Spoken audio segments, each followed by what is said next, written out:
तो हनुमान जी की पूंछ में आग लगाने का क्या कारण थे, सुनिए। रावण के वचन सुनकर उसके भाई विभीषण ने विनीत स्वर में कहा, हे लंकापति, जब यह वानर समय को दूत बताता है तो नीति तथा धर्म के अनुसार इसका वध करना अनुचित होगा, क्योंकि दूत दूसरों का दिया हुआ संदेश सुनाता है। वह जो कुछ कहता है वह उसकी अपनी बात नहीं होती, इसलिए वह अवध्य होता है। विभीषण की बात पर विचार करने के पश्चात रावण ने कहा, तुम्हारा यह कथन सत्य है कि दूत अवध्य होता है, परंतु इसने अशोक वाटिका का विध्वंस किया है, इसलिए इसे दंड मिलना चाहिए। वानरों को अपनी पूंछ बहुत प्यारी होती है, अतः मैं आज्ञा देता हूँ कि इसकी पूंछ रुई और तेल लगाकर जला दी जाए, ताकि इसे बिना पूंछ का देखकर लोग इसकी हंसी उड़ाएं और यह जीवन भर अपने कर्मों पर पछताता रहे। रावण की आज्ञा पाते ही राक्षसों ने हनुमान की पूंछ को रुई और पुराने कपड़ों से लपेटकर उस पर बहुत सारा तेल डालकर आग लगा दी। अपनी पूंछ को जलते देखकर हनुमान को बहुत क्रोध आया। सबसे पहले तो उसने रुई लपेटने वाले और आग लगाने वाले राक्षसों को जलती पूंछ से मार मार कर पृथ्वी पर सुला दिया। वे जलते चीखते चिल्लाते वहां से अपने प्राण लेकर भागे। कुछ राक्षस उनका अपमान करने के लिए उन्हें बाजारों में घुमाने के लिए ले चले। उस दृश्य को देखने के लिए बाजारों में राक्षसों की और घरों के छज्जों पर, खिड़कियों पर स्त्रियों की भीड़ जमा हो गई। मूर्ख राक्षस उन्हें अपमानित करने के लिए उन पर कंकड़ पत्थर फेंकने तथा अपशब्द कहने लगे। इस अपमान से क्रोध होकर स्वाभिमानी पवनसुत एक ही झटके से सारे बंधनों को तोड़कर नगर के ऊंचे फाटक पर चढ़ गए और लोहे का एक बड़ा सा चक्का उठाकर अपमान करने वाले राक्षसों पर टूट पड़े। इससे चारों ओर भगदड़ मच गई। राक्षसों की भीड़ भयभीत होकर भाग गई। हनुमान जी के समस्त मनोरथ पूर्ण हो गए थे।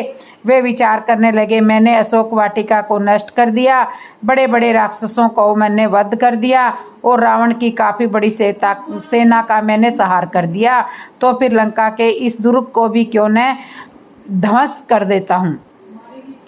ऐसा करने से समुद्र लंघन का मेरा परिश्रम पूर्ण सफल हो जाएगा।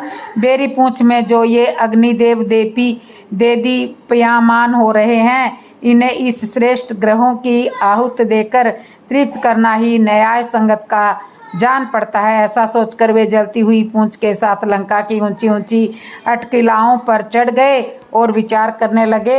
घूमते घूमते वायु के समान बलवान और महान वेगशाली हनुमान उछलकर प्रहस्त के महल पर जा पहुंचे और उसमें आग लगाकर महापार्श्व के घर पर कूद गए तथा उसमें भी कालाग्नि की ज्वाला को फैला दिया। उसके बाद महातेजस्वी महाकपि ने क्रमशः ब्रिज, दृष्ट, सुख, सारण, मेघनाथ, जाम्बुवाली, सुमाली, शोणिताक्ष, कुंभकर्ण, नरातक, यज्ञ, शत्रु, ब्रह्मशत्रु आदि प्रमुख राक्षसों के भवनों को अग्नि की भेंट चढ़ा दिया। इनसे निर्वित होकर वे समय रावण के प्रासाद पर कूद पड़े। उसके प्रमुख भवन को जलाने के पश्चात वे बड़े ऊंच स्वर से गर्जना करने लगे। इसी समय प्रलयकारी आंधी चल पड़ी, जिसने आग की लपटों को दूर दूर तक फैलाकर भुवनों के अध जले भागों को भी जला डाला। लंका की इस भयंकर दुर्दशा से सारे नगर में हृदय विदारक हाहाकार मच गया। बड़ी बड़ी अटकलाएं भारी विस्फोट करती हुई धराशायी होने लगी। श्रवण निर्मित लंका के जल जाने से उसका स्वर्ग पिघल पिघल कर रोडों पर बहने लगा। सहस्त्रों राक्षस और उनकी पत्नियां हा हा करती हुई इधर उधर दौड़ने लगी। आकाश मंडल अग्नि के प्रकाश से जगमगा उठा। उसमें रक्त एवं कृष्ण वर्ण धुआं भर गया, जिसमें से फुलझड़ियों की भांति चिंगारियां छूटने लगी थी। इस भयंकर ज्वाला में सहस्त्रों राक्षस जल गए थे और उनके जले अधजले शरीरों से भयंकर दुर्गंध फैलने लगी। संपूर्ण लंकापुरी में केवल एक ही भवन ऐसा था जो अग्नि के प्रकोप से सुरक्षित था, और वह था नीतिवान विभीषण का पारासाद। लंका को भस्मीभूत करने के पश्चात वे पुण्य अशोक वाटिका में सीता के पास पहुँचे। उन्हें सादर प्रणाम करके बोले, हे माता, अब मैं यहाँ से श्री रामचंद्र जी के पास लौट रहा हूँ। रावण को और लंका वासियों को मैंने राघव की शक्ति का थोड़ा सा ऐसा आभास करा दिया है।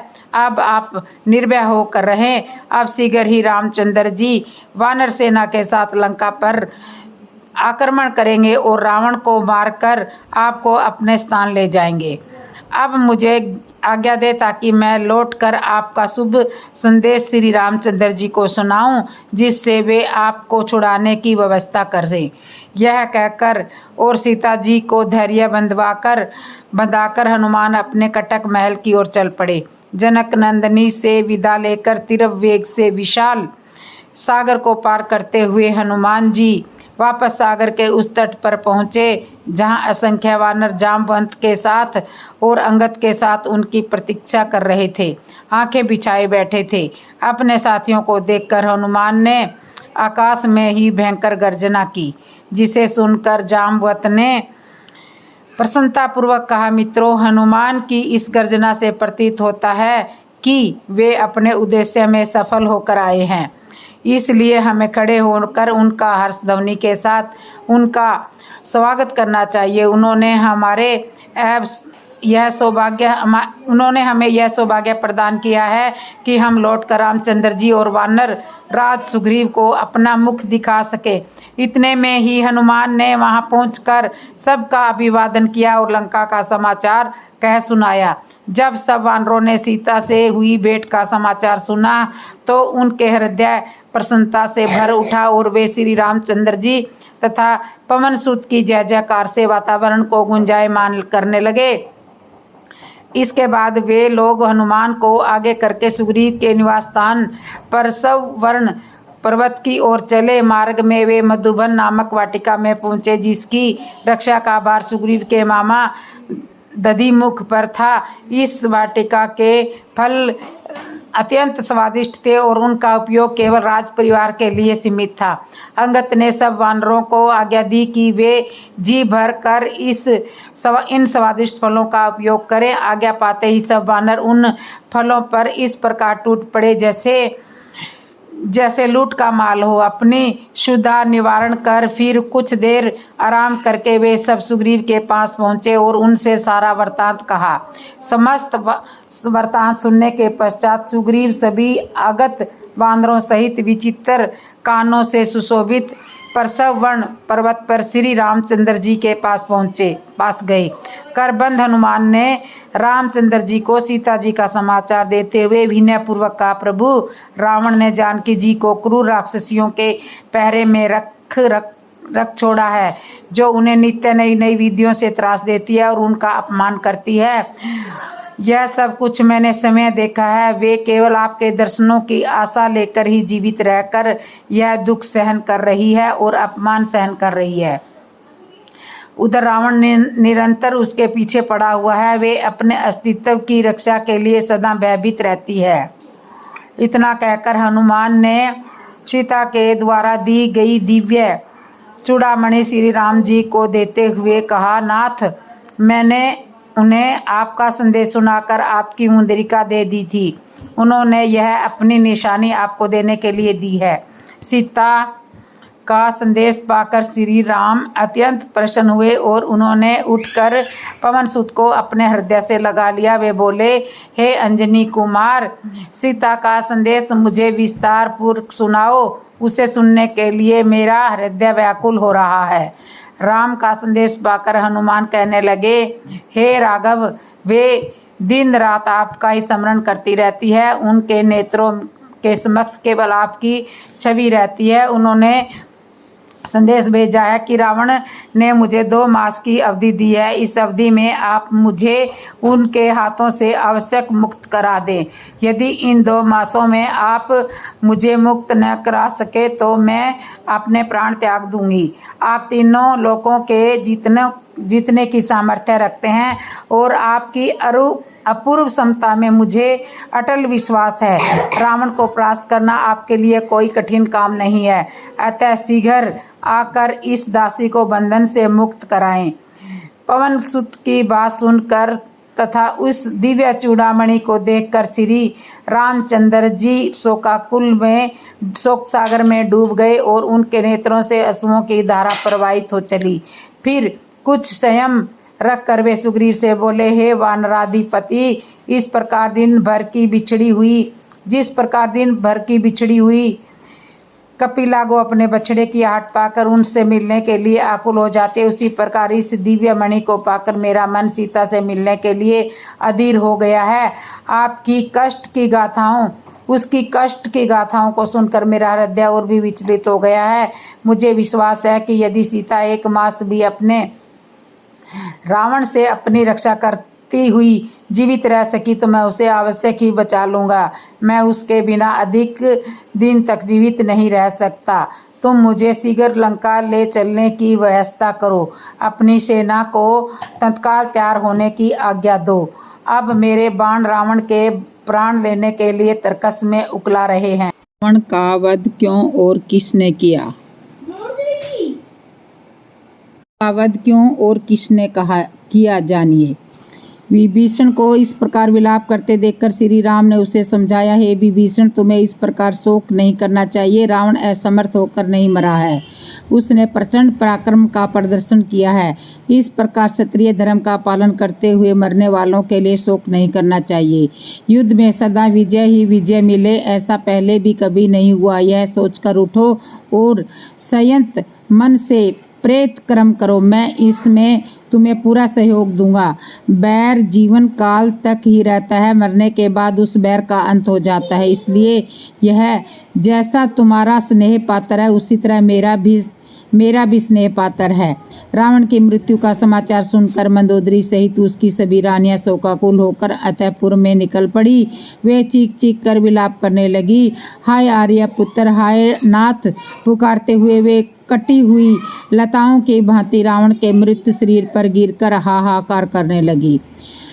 हाय असुर देवता और नाग जिसके भय से कांपा करते थे, आज उन्हीं को एक मनुष्य ने यह दशा कर दी। आपके प्रिय भाई विभीषण ने आपके हित की बात कही थी, उसे ही आपने बाहर निकाल दिया था। राक्षस शिरोमणि, ऐसी बात नहीं है कि आपके स्वेच्छाचार से हमारा विनाश हुआ है, दैव ही सब कुछ कराता है। मंदोदरी बिलक बिलक कर कह रही थी, नाथ, पहले आपने इंद्रियों को जीत कर ही तीनों लोकों पर विजय पाई थी। उस बैर का प्रतिशोध लेकर इंद्रियों ने ही अब आपको परास्त किया है। खैर के मरने पर ही मुझे विश्वास हो गया था कि राम कोई साधारण मनुष्य नहीं है। मैंने बार बार आपसे कहा था रघुनाथ जी से बैर विद्रोह मत करो, किंतु आप नहीं माने। उसी का आज यह फल मिला है। आप महान तेजस्वी सीता का अपहरण किया। वे संसार की मानवतम पवित्रता नारी है। उनका अपहरण करते समय ही आप जलकर भस्म नहीं हो गए, वही महान आश्चर्य है। आज वही सीता आपकी मृत्यु का कारण बन गई। हाय स्वामी, आपकी मृत्यु कैसे हो गई? आप तो मृत्यु की भी मृत्यु थे, फिर समय ही मृत्यु के अधीन कैसे हो गए? महाराज, पतिव्रता के आंसू इस पृथ्वी पर व्यर्थ नहीं गिरते। यह कहावत आपके साथ ठीक ठीक घटी है। आपने युद्ध में कभी कायरता नहीं दिखाई, परंतु सीता का हरण करते समय आपने कायरता का ही परिचय दिया था। मैं शोक से पीड़ित हो रही हूँ और आप मुझे संतवना भी नहीं दे रहे। आज आपका यह प्रेम कहाँ गया? इन शोक विहलना रानियों को देखकर श्री राम ने विभीषण से कहा, हे विभीषण, इन्हें धैर्य बंधाओ और अपने भाई का अंतिम संस्कार करो। श्री राम की आज्ञा पाकर विभीषण ने माल्यवान के साथ मिलकर दाह संस्कार की तैयारी की। सबको भली भांति सजाकर सब यात्रा निकाली गई, जिसमें नगर के समस्त लंका निवासियों और अतयपुर की सभी रानियों ने भाग लिया। वेदोक्त विधि से उनका अंतिम संस्कार किया गया। युद्ध की समाप्ति पर श्री राम ने मातली को सम्मानित करते हुए इंद्र के दिए हुए रथ को लौटा दिया। इसके बाद उन्होंने समस्त वानर सेनाओं की भूरी भूरी प्रशंसा करते हुए उनका यथोचित सम्मान किया और वे लक्ष्मण से बोले, सौम्य, अब तुम लंका में जाकर विभीषण का राज्याभिषेक करो, क्योंकि इन्होंने मुझ पर बहुत बड़ा उपकार किया है। रघुनाथ जी की आज्ञा पाकर लक्ष्मण ने प्रसन्नता पूर्वक सोने का घड़ा उठाया और एक वानर युद्धपति को समुद्र का जल भर लाने का आदेश दिया।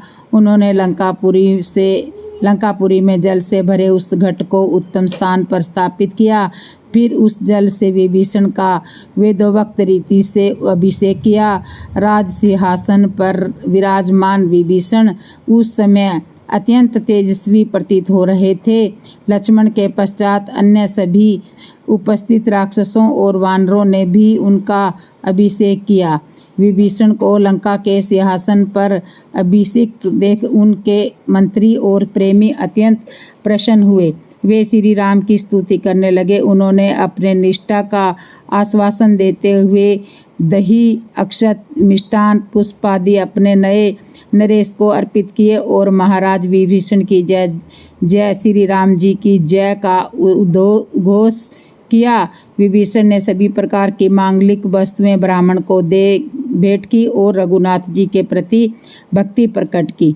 जब लक्ष्मण विभीषण का राज्य अभिषेक कर लौट आए तो श्री राम जी ने हनुमान जी से कहा, महावीर, तुम महाराज विभीषण की आज्ञा लेकर लंकापुरी में जाओ और वैदेही को यह समाचार दो कि रावण युद्ध में मारा गया है और वे लौटने की तैयारी करें। रघुनाथ जी की आज्ञा पाकर हनुमान विभीषण की अनुमति ले अशोक वाटिका में पहुँचे और वैदेही को श्रद्धापूर्वक प्रणाम करके बोले, माता, श्री रामचंद्र जी लक्ष्मण और सुग्रीव के साथ कुशल हैं। अपने शत्रु का वध करके वे अपने मनोरथ में सफल हुए। रावण अपनी सेना सहित युद्ध में मारा गया। विभीषण का राज्य अभिषेक कर दिया गया।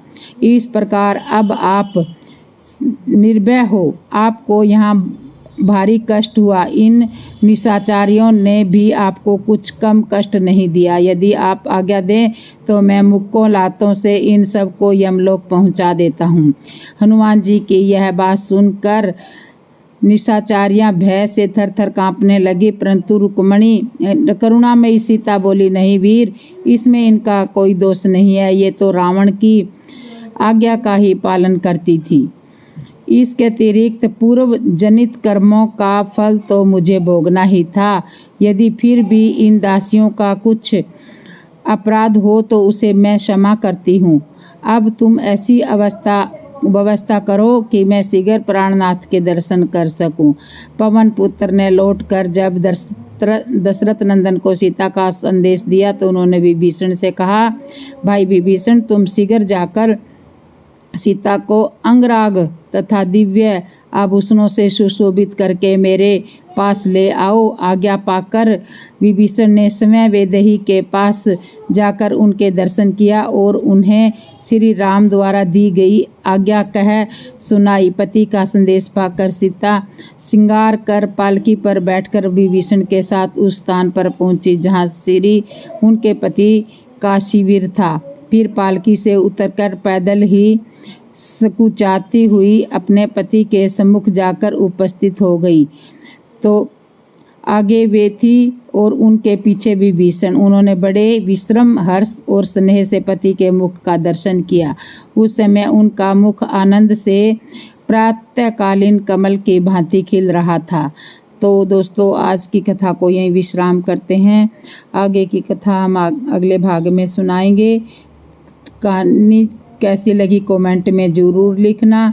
जो मेरे चैनल पे नए आए हैं चैनल को सब्सक्राइब करना, लाइक करना, कमेंट करना और बेल आइकन बटन तो ज़रूर दबा लेना।